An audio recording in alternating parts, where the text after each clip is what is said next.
Ներկայացնում ենք մարտի 31-ից մինչև ապրիլի 6 ընկած ժամանակահատվածում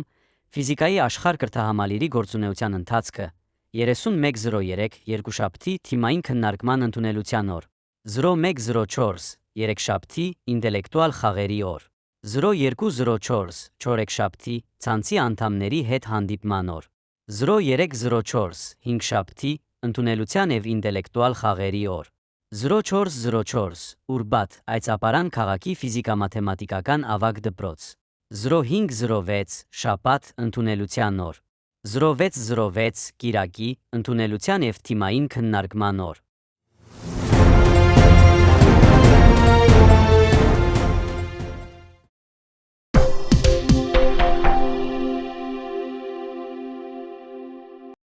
«1926 թվականի մարտի 31-ին քվանտային մեխանիկայի հիմնադիրներից մեկը Էրվին Շրեդինգերը հրապարակեց իր հայտնի հավասարումը, որը նկարագրում է քվանտային համակարգերի վիճակները։ Այս հավասարումը հիմք դրեց ժամանակակից քվանտային մեխանիկային։ 1951 թվականի մարտի 31-ին Ամերիկայի Միացյալ Նահանգներում առաջին անգամ գործարկվեց ատոմային ռեակտոր, որը մշակված էր էլեկտրաէներգիայի արտադրության համար։ Սա կարևոր քայլ էր միջուկային էներգետիկայի զարգացման գործում։